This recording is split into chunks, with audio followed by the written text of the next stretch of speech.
Mon frère, la manière dont il y a le goût quand tu as une femme qui travaille.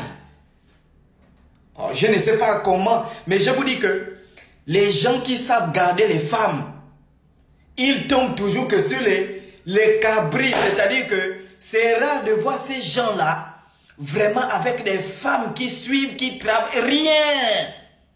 Pareillement, des femmes qui ont des ambitions, qui savent garder des hommes, elles tombent toujours que sur des rigolos, vraiment des va-nu-pieds, des torchons. Un homme qui travaille, c'est rare qu'il tombe vraiment sur une femme aussi qui travaille. Et il tombe sur les petites bêtes des universités du pipi là, parce qu'il y a trop des universités du pipi où il n'y a pas le niveau. Toute la journée, elles sont là en train de danser. Occupez pas mon gars. Si tu n'es pas d'hygiène, il faut quand même avoir un gars d'hygiène. Après, elle danse là, elle bouge. Tu connais déjà qu'elle va finir par tourner les fesses pour montrer aux clients. Des vraies salopes, des chiennes sauvages. Et c'est le genre là que toi tu prends, tu mets dans ta maison, sans ambition. Il y a des petites filles là qui sont étudiantes. Elles ont déjà les terrains. En première année, elles ont déjà les terrains. Vous prenez les filles qui dansent sur TikTok là. Le travail, c'est chaque fin de semaine, il faut mettre le tissage de 80 000, 50 000. Et la manière dont ces gars, ces gars-là sucent, ces creveuses, elles se crèvent la faim là. Hein? Les crévitas là, elles sucent le pognon. Moi, votre pasteur chocolat qui vous parle, toutes mes épouses travaillent. Tout ça là, c'est acheté par les femmes. Tu arrives, elle fait. Mais tout pour moi est acheté par les femmes. Hein? Moi, votre pasteur. C'est quoi cette merde dans cette république-là des trucs? Hein? Ben, il faut comprendre une chose. Il y a des hommes qui sont jaloux de l'évolution de leur femme. Vous ne savez pas ça? Pas qu'il soit jaloux que quelqu'un d'autre drague sa femme au travail. Non, il est jaloux de l'évolution de sa femme. Parce qu'il s'est dit, si la femme travaille, elle devient indépendante financièrement, tout ça, il n'aura plus la domination sur elle.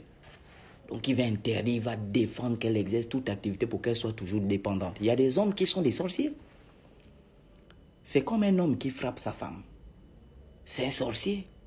Quelqu'un qui t'aime ne peut jamais te frapper. J'ai vu quelqu'un d'autre dire, mais est-ce que le travail ne rend pas la femme impolie? Non. Quand tu as une femme impolie, c'est deux choses. Soit tu as pris la femme de quelqu'un d'autre, donc dans le monde, accidentellement, tu as pris la femme qui n'est pas ta femme. Et deuxièmement, cette femme-là ne t'aime pas. Parce qu'une femme qui est la tienne ou une femme qui t'aime ne peut pas être impolie. Comme un homme qui t'aime ne peut pas te bastonner. C'est comme ça en fait. Et il y a des concurrents de haut niveau dehors. Mais justement parce que c'est pas ta femme. Si vous les hommes,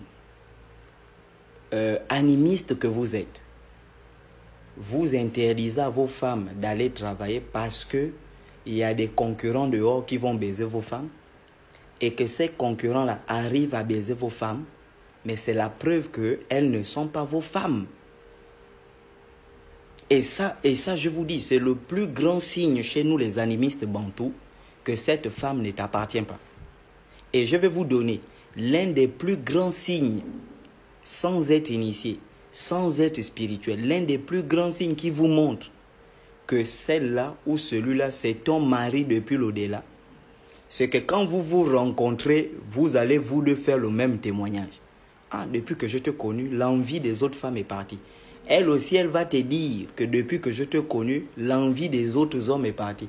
Ça veut dire que quand vous vous mettez ensemble, depuis que vous êtes mis ensemble, le désir, toi, le désir des femmes est parti. Elle aussi, le désir des autres hommes est parti. C'est l'un des plus grands signes sans être initié. Donc, tu comprends? Maintenant, il y a d'autres signes qui vous montrent que celle-là, c'est vraiment ta femme, celle-là, c'est vraiment, celui-là, c'est vraiment ton mari, ou celle-là, ce n'est pas ta femme, celle-là, ce n'est pas ton mari. Si ta femme s'assoit, parle au téléphone avec quelqu'un d'autre, elle est à l'aise, étant mariée légalement avec toi, ce n'est pas ta femme. Si ton mari également parle au téléphone avec quelqu'un d'autre et se sent à l'aise, ce n'est pas ton mari. Et ça, je vous dis, 99,99% des gens sur Terre sont mariés avec des gens qui ne sont ni leur femme, ni leur mari.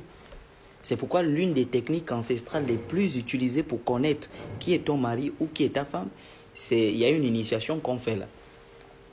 Voilà. Qui concerne spécialement le mariage. Donc ça, ce sont des arguments des faibles. Moi, Chocolat, si jamais un jour j'ai une femme, mais si on la baise, ce sera vraiment une bénédiction pour moi. Ce sera la plus grande bénédiction qui me prouvera qu'elle n'a jamais été ma femme. J'ai l'un de mes petits qui m'a envoyé une vidéo où on baisait sa femme. Il m'a dit non, grand, vraiment, j'ai dit, mais c'est pas ta femme. Tu dois remercier le gars qui a filmé ta copine pendant qu'il était en train de la baiser. Tu dois remercier et remercie-le parce qu'il t'a envoyé la vidéo. Ce n'est pas ta femme, c'est la femme de quelqu'un d'autre. Peu importe combien elle t'aime, elle te respecte, tout ça, elle n'a jamais été ta femme. Donc ce sont des techniques qui sont simples. Et puis beaucoup d'entre vous, vous êtes mariés avec des gens qui ne sont pas vos femmes. Une femme qui est ta femme, peu importe les concurrents, personne ne peut la baiser. Ça, je vous dis, mangang. Je te dis, ma soeur, dans nos civilisations bantoues, les femmes n'ont jamais connu le chômage.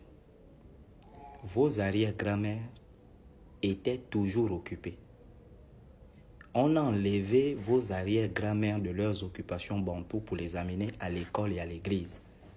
Ensuite, les amener à travailler dans les entreprises. C'est là que le phénomène du chômage est né avec la paresse. Mais vos arrière-grand-mères avaient des plantations. L'homme n'avait pas de plantation. La plantation appartient à la femme. L'homme, il débroussit là-bas. La femme brûle, elle plante, elle désherbe, elle récolte. L'homme s'occupait de la chasse et la pêche. Il trouvait la nourriture. La femme s'occupait du complément de cette nourriture-là. La femme pêchait à la nasse. Le poulailler appartenait aux femmes. Il n'y avait aucune femme au chômage. C'est l'Église qui est venue dire la place de la femme, c'est à la cuisine. Quand les femmes ont compris qu'elles sont devenues femmes au foyer, elles ne veulent plus exercer les activités au travail, se faire baiser et crier dans les églises. Tu penses qu'une femme qui travaille est plus importante que celle qui ne travaille pas? Il faut d'abord définir le verbe travailler. Travailler, c'est exercer une activité organisée et coordonnée pour produire des choses utiles à l'homme.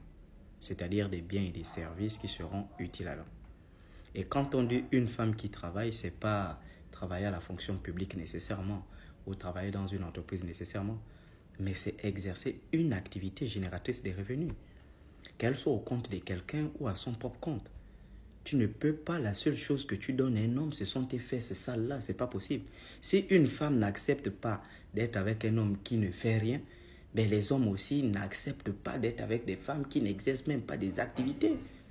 Tu dois exercer, même pas pour aider ton homme, mais pour ton bien-être personnel. Et donc, c'est ça. Aucun homme aujourd'hui... Oh, quittez avec vos fesses qui sentent là. Vos fesses sentent mauvais, toi. Argent pour assumer tout ça. Mais vous donnez de l'argent aux femmes parce que vous couchez avec des femmes qui ne travaillent pas. Tu pars ramasser les petites filles de M Gabon qui traînent sur la toile, qui bougent leurs fesses, qui sentent mauvais là. Hein? Elles sont en train de danser. Oh, tu prends ça, tu mets à cheval là. Entre les fesses là, il n'y a que les trucs blancs, la pâte blanche. Oh, quelle horreur vraiment ces filles là, trop sales. Sont les gens là, tu ramasses, mais tu as donné l'argent tous les jours. Non, prends celles qui travaillent. Moi, tu prends, moi Choco, je prends un juge, deux juges. Les grosses, oh, mais c'est pas possible. Comme ça, tu vois. Tu donnes l'argent, c'est juste pas pour le paraître. Maintenant, c'est plus que tu entretiens vraiment comme les bébés que tu peux soulever là. Qui sentent mauvais, tu couches comme ça. Toi, tu as quel âge? Oh, j'ai 19. Oh, mais tu sens mauvais, toi. C'est pas la peine vraiment, ces enfants là. Hein? Donc, c'est... Monsieur Choco, j'ai déjà ma femme du CEDOC et toi, Ken. Moi, j'ai déjà 5. Il y a une, elle a les cheveux coupés là. Elle va me mettre les menottes. Il y a aussi au tribunal, la doc au tribunal, mon Dieu. Les juges, les greffières là. Hein? Les avocats. Bonjour maître, bonjour. Bonjour madame la présidente. Ah! J'ai dit mais c'est pas possible. Oh non, j'ai dit mais c'est pas possible vraiment. Elle mâche la coque.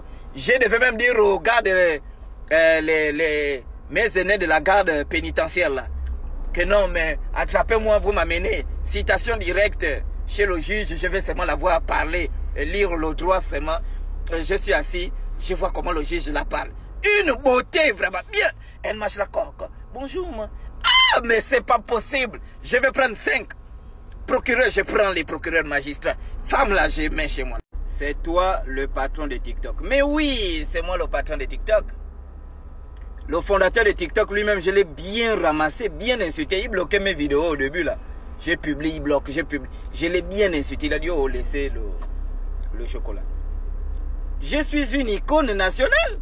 C'est-à-dire quand on parle du Gabon sur la question ou sur les questions religieuses, c'est le chocolat. Après moi, c'est le joueur Mapenza ou Mapenza, Mapenza qui lèche les fesses des femmes là. Vraiment, un bandit Mapenza. Le président, ça, il est 10e, 11e. Si le président organise même un direct là, il y aura peut-être que 50 personnes. Mais quand c'est Choco Dadi, mais c'est pas possible. Les gens sont mignons. Donc il sait qu'il ne peut pas me fermer parce que c'est grâce à moi qu'il connaît le Gabon. Ça c'est quel délire. C'est grâce à moi qu'il connaît cette république là. Est-ce que tu comprends? Donc voilà, j'insulte. Comment savoir si telle église est vraie ou fausse? Aucune église n'est vraie. La vraie église qui est vraie, c'est toi-même. La seule église qui est vraie, c'est toi-même. Ne savez-vous pas que vous êtes le temple du Saint-Esprit? C'est toi la vraie église. Tout le bâtiment est faux.